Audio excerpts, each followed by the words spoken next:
ये पिछले वर्ष पुलिस लगातार प्रयास की है कि अपराध में कमी आए। अपराध में कमी आई भी है। आपने प्रेस ब्रीफिंग सुना होगा पटना पुलिस का भी और राज्य पुलिस का भी। पटना में भी हत्या में 25% की कमी आई है। डकैती, लूट सभी शीर्ष में पटना जिला में कमी आई है। राज्य स्तर पर भी हर शीर्ष में अपराध में कमी आई है। अपराध में कमी से हम संतुष्ट नहीं है, बल्कि हम चाह रहे हैं कि समाज के अंदर कोई भी हत्या का कांड प्रतिवेदित न हो। जो आदर्श स्थिति होगी, हम लोग उसकी ओर प्रयास कर रहे हैं कि समाज के अंदर किसी भी प्रकार के गंभीर अपराध न हो, तो आदर्श स्थिति होगी। और धीरे धीरे आप बिहार के अपराध मानचित्र पर यदि नजर डालेंगे, दृष्टिपात करेंगे, तो आपको दिखेगा कि पिछले 20 वर्षों में लगातार हर शीर्ष में जो पारंपरिक अपराध शीर्ष है उनमें कमी आई है। नक्सल परिदृश्य पूरी तरीके से उन्मूलित हो चुका है।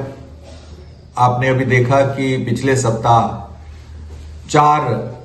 2 इंसास राइफल और 4 SLR और अन्य करीब 500 राउंड से अधिक गोलियों के साथ 3 नक्सली सरेंडर किए। एक जोनल कमांडर थे, एक सब जोनल कमांडर थे और एक सक्रिय सदस्य थे। भीम बांध और खड़गपुर हिल्स पर वैसे इन्होंने कोई 3-4 वर्षों में कोई अपराध, हिंसक अपराध नहीं किया है, लेकिन दस्ता के पास शस्त्र था, तो हम लोगों ने शस्त्र के साथ आधा दर्जन से अधिक अत्याधुनिक शस्त्रों के साथ उनका आत्मसमर्पण कराया है। मैं स्वयं गया था खड़गपुर जाकर के उनका आत्मसमर्पण कराया। उनको और उनके परिवार को पुनर्वासित करने के लिए सरकार की जो योजना है उसके तहत उन्हें सभी सुविधाएं उपलब्ध कराई जा रही हैं। उनको रोजगार से जोड़ा जा रहा है। और जहां पर पूर्व में नक्सल वामपंथ का प्रकोप रहा है, वहां पर हम लोग प्रयास कर रहे हैं विकास एजेंसियों से जोड़ करके, सरकार की जितनी सारी विकास एजेंसियां उससे जोड़ करके, कि सभी प्रकार की योजनाओं का लाभ उनको मिले, ताकि वो पूरी तरीके से समाज की मुख्य धारा में आ जाए और इंटीग्रेट हो जाए। नक्सल परिदृश्य में बिहार अभूतपूर्व सफलता हासिल की है। 2005 के दौरान आपने देखा होगा कि जहानाबाद जेल ब्रेक कांड, मोतिहारी का मधुबन कांड जो दिन में 1 बजे हुआ था, तो काफी गंभीर समस्या थी और उसको बड़ी तेजी से हम लोगों ने पुलिस कार्रवाई और विकास के माध्यम से समाप्त किया है। अपराध में भी काफी कमी आई है। अभी हमारा चैलेंज है जो ड्रग्स का प्रकोप बढ़ रहा है, उस पर हम लोग तेजी से कार्रवाई कर रहे हैं। साइबर अपराध में प्रतिदिन कोई ना कोई गैंग जो काफी व्यापक रूप से साइबर क्राइम कर रहा है, उसका उद्भेदन हो रहा है।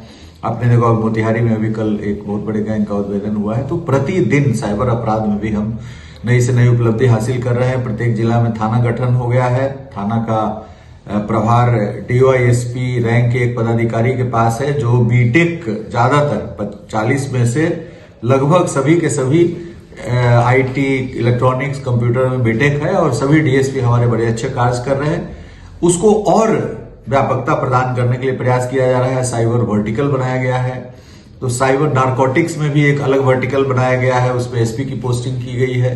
तो ये 2 समस्या जो अभी वर्तमान में है, जो युवा वर्ग इसमें शामिल है। साइबर अपराध में भी बहुत यंग लड़के शामिल है, 18 साल, 17 साल, 15 साल, 20 साल के। और नारकोटिक्स का भी जो सबसे बड़ा प्रभावित वर्ग है वो युवा वर्ग है। जो युवा को इन दोनों साइबर अपराध से बचाने के लिए और नारकोटिक्स से बचाने के लिए हम लोग लगातार प्रयास कर रहे हैं और आने वाले दिनों में इसमें भी हमको अभूतपूर्व सफलता मिलेगी। विधि व्यवस्था की समस्या नियंत्रित है। किसी भी प्रकार का कोई कम्युनल इंसिडेंट विगत वर्ष नहीं हुआ जो उल्लेखनीय हम समझें।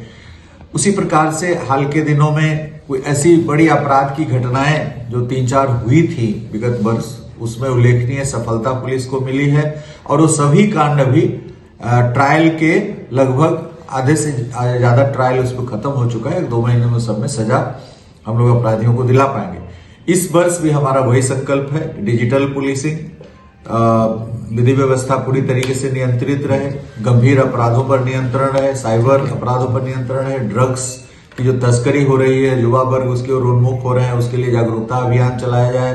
पंचायती राज संस्थाओं को, जीविका दीदियों को, सभी लोगों को, समाज के सभी वर्ग को इसमें जोड़ा जाए, ताकि जो हमारा युवा वर्ग है, एक वाइब्रेंट विलेज प्रोग्राम है केंद्र सरकार का, उसको भी हम लोग इम्प्लीमेंट करने जा रहे हैं। तो इन सभी दिशाओं से इस पर हम लोग कार्रवाई करेंगे और आने वाला वर्ष बिहार के लिए बहुत ही सुख और समृद्धि और शांति का रहे, यह मेरी मंगल कामना है। मैं पूरी जनता से, बिहार की जनता से अपील करूंगा कि बिहार में अमन चैन शांति कायम करने में हमारा भरपूर सहयोग दें। हमारी पुलिस प्रयास कर रही है और पुलिस में भी यदि कहीं कमी आती है तो हमारे संज्ञान में उन कमियों को लाएं ताकि हम उसको दूर कर सकें। बहुत बहुत धन्यवाद। सर, जो अपराधी पुलिस में चुनौती दे रहा है उनको जो है सरेंडर करने के लिए भी विरोध किया जा रहा है, यहाँ तक इनकाउंटर की अगर करने की जरूरत पड़ती है तो किया जा रहा है, गोली का जवाब गोली से भी दी जा रही है। नहीं, देखिए, इनकाउंटर जो पुलिस का इनकाउंटर है कोई सुनियोजित ढंग से नहीं होता है। जैसे करीब हम लोग 4.25 लाख लोगों को गिरफ्तार किए हैं,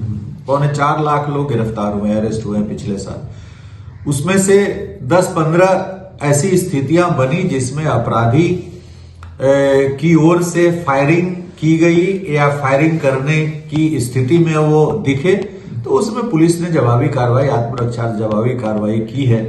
और ऐसी स्थिति पहले से भी होती रही है। मुठभेड़ की जो स्थिति बनती है वो पूर्व में हर साल मुठभेड़ हुआ है।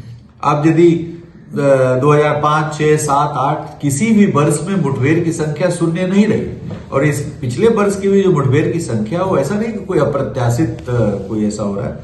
तो जो मुठभेड़ की स्थिति बनती है तो पुलिस आत्मरक्षार्थ फायरिंग करते हैं। आपने देखा होगा कि होली के दौरान मुंगेर में, अररिया में 2 हमारे ASI मारे गए। अपराधी इनके ये रिएक्ट करते उसके पहले ही इन पर गोली चला दिया और दोनों की मृत्यु हो गई, 2 हमारे पुलिस पर होली के दिन।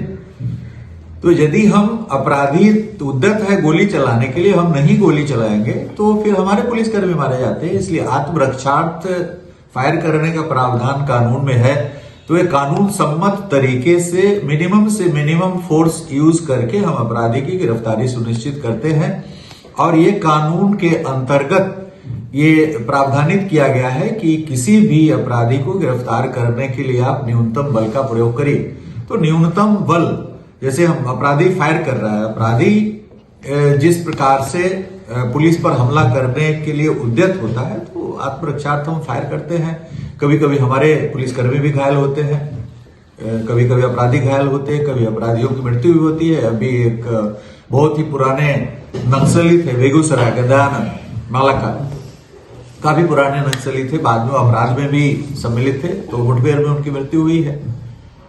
तो अपराध की जो स्थिति है उसको दृष्टिगत रखते हुए हम लोग कमी लाने का पूरा प्रयास कर रहे हैं। और जो अपराधी जब पुलिस पे फायर करने के लिए उद्यत रहते हैं, फायर करते हैं, तो पुलिस आत्मरक्षार्थ फायर करती है, अपने जान बचाने के लिए फायर करती है। उसमें कुछ अपराधी कभी कभी घायल होते हैं, कभी कभी अपराधी की मृत्यु। एक आखिरी सवाल सर, कि जो बांग्लादेश बॉर्डर है या नेपाल बॉर्डर है, वहां भी काफी सुरक्षा तेज की गई है और 3 बांग्लादेशी पकड़े गए हैं। देखिए, जो अंतर्राष्ट्रीय सीमा की संवेदनशीलता बढ़ी है, इसके दृष्टिकोण से जो बंगाल से सटे हुए हमारे जिले हैं उसमें अतिरिक्त सशस्त्र बल की कंपनियां लगाई गई हैं बॉर्डर पर चौकसी बरतने के लिए। SSB के द्वारा भी चेकिंग काफी सघनता से की जा रही है और इसी का प्रतिफल है कि 3 लोग पकड़े गए हैं और उनसे भी पूछताछ की जा रही है। सेंट्रल एजेंसी भी पूछताछ कर रही है, लोकल एजेंसी भी, पुलिस एजेंसी भी पूछताछ कर रही है। तो सीमा पर चौकसी बढ़ा दी गई।